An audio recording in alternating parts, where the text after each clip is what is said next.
पति ब्रह्मचारी।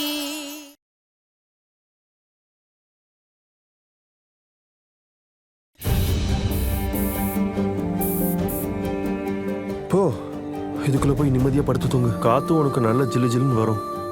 தூங்கு. Good night. நீங்க எங்க போறீங்க? ஐ மீன், எனக்கு தனியா இருக்கிறது பயமா இருக்கும். ப்ளீஸ் போகாதீங்க.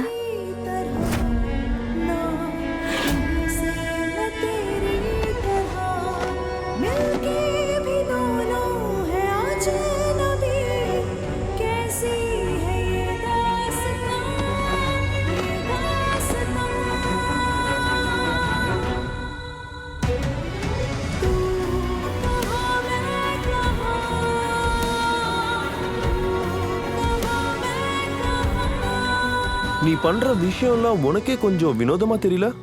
அப்படி இல்ல, எல்லாமே ஒரு மாதிரி புதுசா இருக்கு. சின்ன சின்ன விஷயத்தையே அவ்வளோ ஃபீலிங்ஸ் இருக்கு. இது கூட தெரியாம நான் முட்டாளா இருந்திருக்கேன். மனசார வேலை பார்க்கும்போது எனக்கு உண்மையிலேயே ரொம்ப சந்தோஷம் கிடைக்குது. நல்லா இருக்கு. நீ ஒரு பிடிவாதக்காரிங்கிற விஷயத்த நேரடியாவே சொல்லிடலாமே. எனக்கு கேட்டுச்சு. ஆ?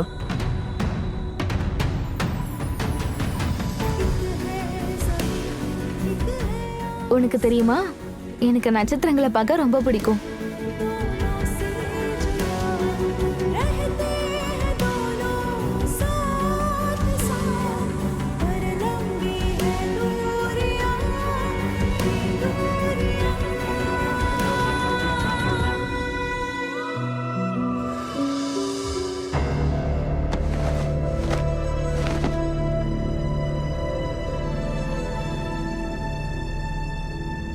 மோனிகாக்கு எப்படியாவது இந்த குச்சி ஐஸை சாப்பிடணும்னு தோணுது போல. அதனால தான் திரும்பி திரும்பி படுத்துட்டு இருக்கா.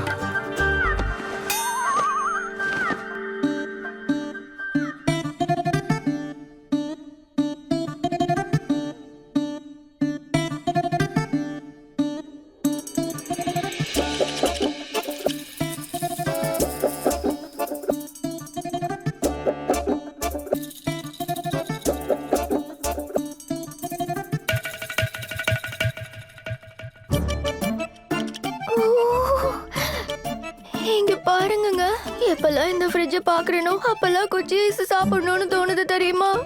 எனக்கும் அப்படிதான் இருக்கு. அப்ப திறப்போமா? கண்டிப்பா திறந்து எடு.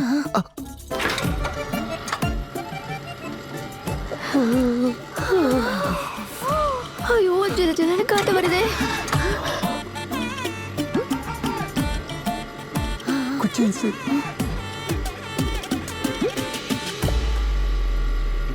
அம்மா, பொறுமையா பொறுமையா. எங்க கரண்ட் இல்லாததுனால தான் நம்மளால நிம்மதியா ஐஸ் சாப்பிட முடியுது. என்ன சொல்றீங்க? நீ ஒரு வேலை பண்ணு.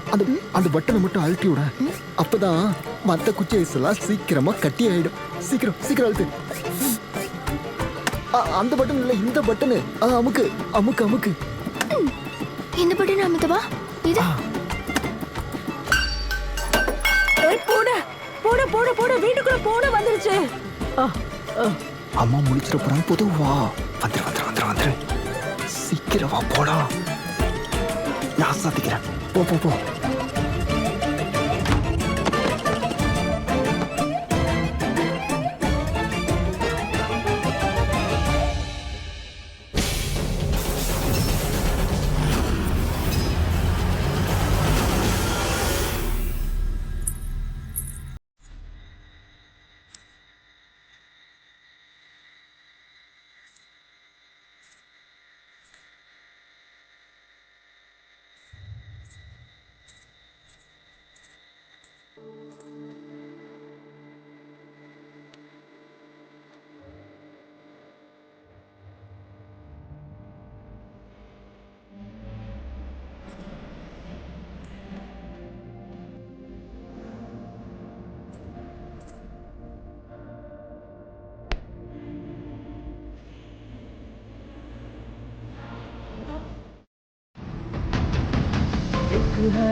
நீ என்னால தானே ராத்திரி ஃபுல்லா தூங்காம இருந்த?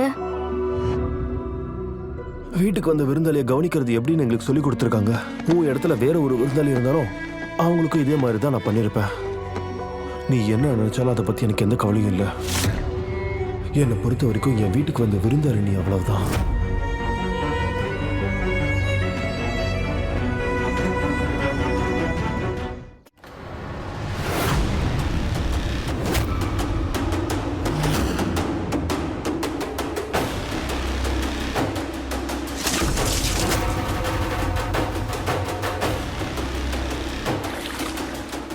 தண்ணியா?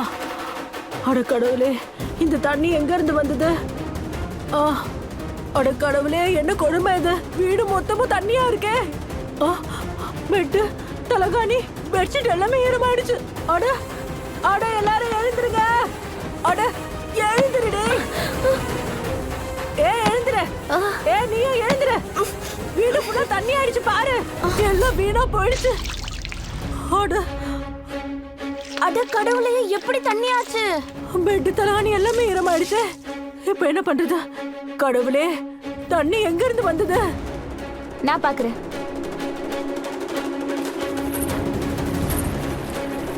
ஐயோ, எனக்கு கொஞ்சம் தூக்குங்க. என்னால முடியலையே. பார்த்து பார்த்து தூக்குங்க. அட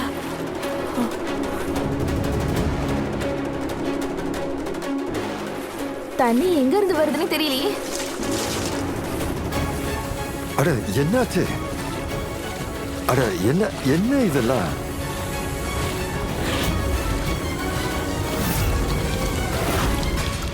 ஒருவேளை இந்த தண்ணி எல்லாம் ஃப்ரிட்ஜில் இருந்து வருதோ? சூரஜ், தண்ணி எங்க இருந்து வருதுன்னு பாருப்பா. பெரியமா, அது ஃப்ரிட்ஜில் இருந்து தான் வருது.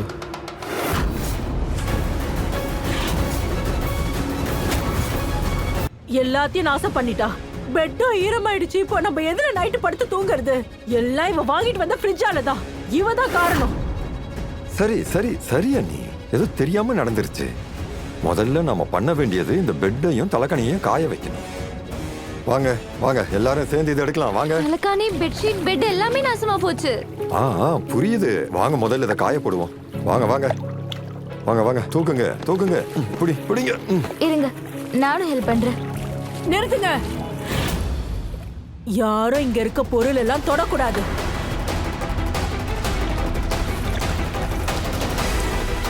இவளாலதான் இங்க இருக்கிறது எல்லாமே நாசமாச்சு. இவ தான் எடுக்கணும், அதுவும் தனியா.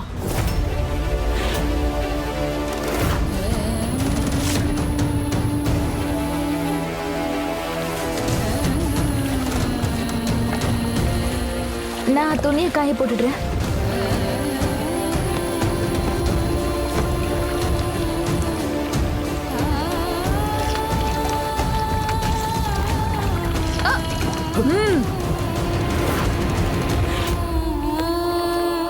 மகாராணி சொல்லிட்டால, தனியா பண்ணிக்கிறேன்னு. அப்ப பண்ணணும்.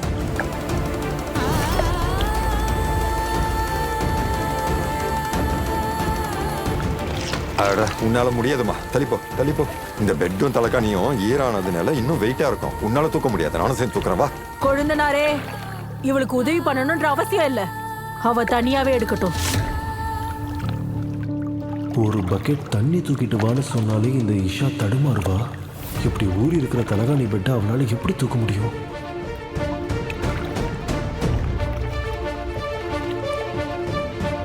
அண்ணி, ஏன் இப்படி எல்லாம் பேசுறீங்க? இவ உங்களோட நல்லதுக்காக தான் ஃப்ரிட்ஜை வாங்கிட்டு வந்தான். ஃப்ரிட்ஜா இருந்தாலும் ரிப்பேர் ஆக வாய்ப்பு இருக்குல்ல. ஆனா அவளோட நோக்கம் நல்ல நோக்கம் தானே. நீங்க போதும் கொழுந்தனாரே, கணக்கு பார்த்தாதான் குடும்பம் நடத்த முடியும். வெறும் நோக்கம் இருந்தா மட்டும் போதாது. நீங்க ஒண்ணு மறந்துட்டீங்கன்னு நினைக்கிறேன். வீட்டு விஷயத்துல தலையிட மாட்டேன்னு நீங்க சத்தியம் பண்ணி கொடுத்துருக்கீங்க.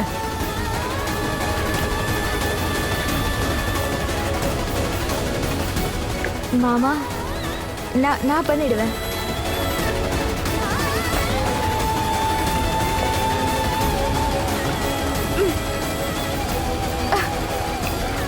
எந்த ஒரு பொண்ணுக்கு பணத்தை சம்பாதிக்கிறது எவ்வளவு கஷ்டம் தெரியாதோ, அந்த பொண்ணுக்கு பணத்தோட மதிப்பு எங்க தெரியும். மோதிரம் வித்து ஃப்ரிட்ஜ் வாங்கிட்டு வந்தான்னு எல்லாரும் கை தட்டி பாராட்டுனீங்க. ஆனா அந்த மோதிரத்தை இவ சம்பாதிச்ச காசுல வாங்கினாலா இல்லையான்னு நீங்க எல்லாம் கேட்டீங்களா? கேட்கல. கொழுந்தனாரே, நீங்க சொல்லி இந்த பொண்ணுக்கு புரிய வைங்க. பணத்தை கஷ்டப்பட்டு வேர்வை சிந்தி உழைச்சு சம்பாதிக்கணும். வீட்டுல ஒவ்வொரு பொருளா சேர்க்கறதுக்கு பல வருஷம் ஆகும். அது இவளுக்கு எப்படி தெரியும் 4 காசு சம்பாதிக்க எவ்வளவு கஷ்டப்படணும்னு? எவ்வளவு நஷ்டத்தை தாங்க முடியுமோ எல்லாத்தையும் தாங்கிட்ட. போதும், இனிமே என்னால முடியாது. சேலையை திருடிட்டு வந்தது மட்டும் இல்லாம திமிரா வேற பேசுறியா? உன்ன மாதிரி ஆளுங்களுக்கெல்லாம் வெறும் தண்டனை மட்டும் தான் கொடுக்க முடியும். அப்புறம் உன்னோட சேலரியை நான் கட் பண்ண போறேன். எனக்கு தெரிஞ்சு அத்தை இப்போ பெட்ஷீட்டை பொழியிற மாதிரி இவளை பொழிஞ்சு அவங்க வீட்டுக்கு அனுப்பிச்சிருவாங்க போல இருக்கு. மாசமான வர வருமானம் கூட நின்னுடும் போல இருக்கே. மோனிகா, போய் அந்த கணக்கு புக்கை கொண்டு வா. கொண்டு வர அத்தை. என்ன ஆடி அசைஞ்சு வர? சீக்கிரமா கொண்டு வா. அவ வழிக்கு விழுந்துருவா. நீ கொடு. இந்தா படி படி.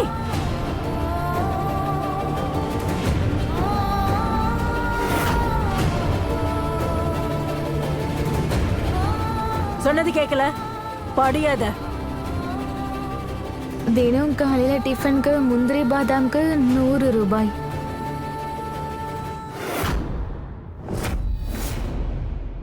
தண்ணி பாட்டிலுக்கு இப்ப வரைக்கும் 2000 ரூபாய். புது ட்ரெஸ் வாங்கினதுக்கு 7000 ரூபாய். அப்புறம் வேஸ்டான 5 கிலோ மைதா மாவு 270. அப்புறம் பாஸ்தாக்கு 560. அப்புறம் உடம்பு சரியில்லாம வாங்கின மாத்திரை 1500 ரூபாய்.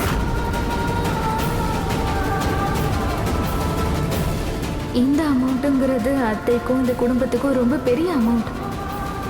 இந்த பணத்தை வச்சு அவங்க 1 மாசம் குடும்பத்தை ஓட்டிடுவாங்க. ஏன் நிறுத்திட்ட? நான் சொல்றேன். சின்ன செலவு பெரிய செலவு எல்லாத்தையும் சேர்த்து 11,580 ரூபாய். இது ஒருத்திக்காக செலவு பண்ண பணம். ஆனா இந்த வீட்டுல எல்லாருக்கும் ஒரே உரிமை தான். அதனால தண்ணியால நீ சம்பாதிச்சு கொடுக்கணும்.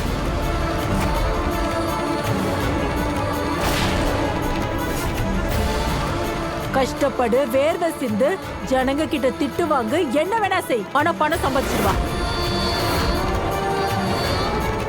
ஆனா இன்னொரு விஷயம், எதையும் வித்து கொண்டு வரக்கூடாது. அதே மாதிரி கடனும் வாங்கிட்டு வரக்கூடாது. பணத்தை எப்படி சம்பாதிக்கணும்னு இஷாக்கு தெரியாதே. கண்டிப்பா இந்த சேலஞ்ச் அவ ஏத்துக்க மாட்டா. அதனால இந்த ஏழ்மையான வாழ்க்கையை விட்டுட்டு திரும்பவும் அவங்க அப்பாவுடைய மாளிகைக்கு போயிடுவா. அட அண்ணி, இவ்வளவு பணத்துக்கு அவ எங்க நீ போவா? நான் சம்பாரிச்சிட்டு வரேன்.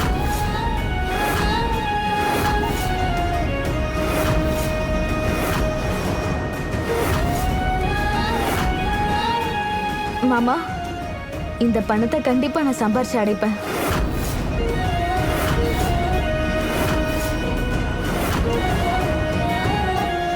நீ ரொம்பவே பிடிவாதக்காரி ஈஷா. வாழ்க்கையில நீ ஒரு தடவை கூட உழைச்சி சம்பாதிச்சதில்ல. ஆனா அதுக்குள்ள இவ்வளவு பெரிய சேலஞ்சான காரியத்தை ஏத்துக்கிற. இப்ப ஒத்துக்கிட்டல, நல்லா அனுபவிக்க போற. என் பையனுக்கு 48 மணி நேரம் கொடுத்தல. சரி, நானும் உனக்கு 48 மணி நேரம் தரேன். 2 நாளைக்கு அப்புறம் இதே நேரத்துல டைமை பாத்துக்க.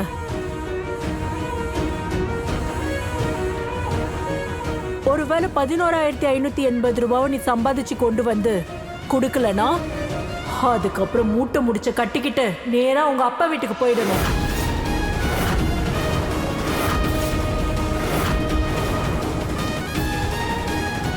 அதுக்கப்புறம் இந்த வீட்டு பக்கம் நீ வரவே கூடாது. அப்புறம் இன்னொரு விஷயம், நீ வேலை தேடி போறதுக்கு முன்னாடி உன்னாலையும் உன் ஃப்ரிட்ஜினாலையும் இந்த வீடே இப்படி கொலை மாதிரி மாறிச்சு இல்லையா? அதெல்லாம் கிளீன் பண்ணிட்டு போ. புரிஞ்சுதா?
சீக்கிரம் ஈஷா 48 மணி நேரத்துக்குள்ள வேலை செஞ்சு சம்பாதிக்கணும்.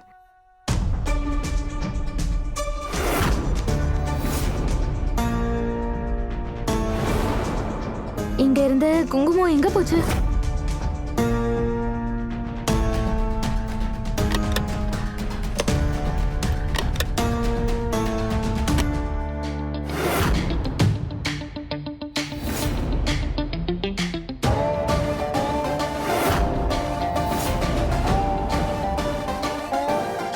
அது சரி, திருடிட்டு இங்க சைலண்டா உட்கார்ந்துட்டு இருக்கீங்களா? உங்க சிரிப்பை பார்த்தாலே தெளிவா தெரியுது. நீ தான் அந்த குங்குமத்தை எடுத்திருக்கேன்னு. திரும்ப கொடு. திருடனா? நானா? அதுவும் குங்கும டப்பாவியா நான் திருட போறேன்? ஹலோ, இங்க பாருங்க மேம், நான் இந்த ரீல்ஸை பார்த்து சிரிச்சுக்கிட்டு இருக்கேன். அதுவும் இல்லாம நீ எதுக்காக குங்குமம் எல்லாம் வச்சுக்கிட்டு இருக்க? நான் என்ன உன்னோட ஒரிஜினல் புருஷனா என்ன? ரொம்ப ஓவரா தான் பிடிவாதெல்லாம் பிடிக்கிற. என்ன டென்ஷன் படுத்துனா உனக்கு சந்தோஷமா இருக்குல்ல? இல்ல, நீ தேவையில்லாம டிராமா போட்டு நீயே சந்தோஷப்பட்டுக்கிற. நான் சந்தோஷப்படுறேனா?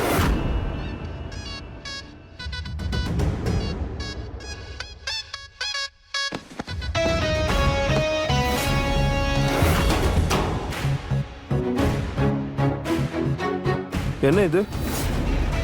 உனக்கே நல்லா தெரியும் நான் ஒரு பிரம்மச்சாரின்னு. அப்படி தெரிஞ்சிருந்த கூட நீ வந்து உனக்கு 1 நிமிஷம் டைம் தரேன். 1 நிமிஷத்துக்குள்ள நீ எடுத்து அந்த குங்குமத்தை திரும்ப கொடுத்துரு. அப்படி இல்லைன்னா உன் பிரம்மச்சாரி விரதத்தை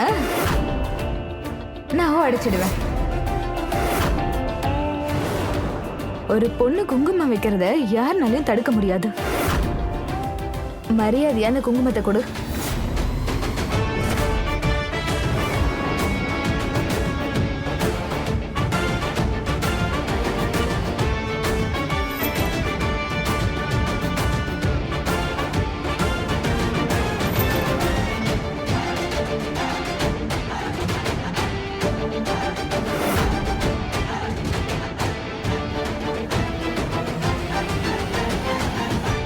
அடுத்த தடவை இந்த மாதிரிலாம் யோசிக்காதீங்க, சரியா? ஏன்னா 1 நிமிஷம் கூட தர மாட்டேன். டைரக்டா உங்க விரதத்தை உடைச்சிடுவேன். கண்டிப்பா உனக்கே நல்லா தெரியும் நீ இந்த சவாலை ஜெயிக்க போறது இல்லைன்னு. இருந்தாலும் பிடிவாதம் பிடிக்கிற.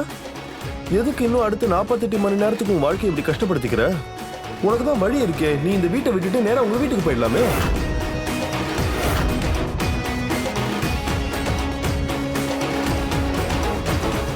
நான் உங்ககிட்ட தான் பேசுறேன்.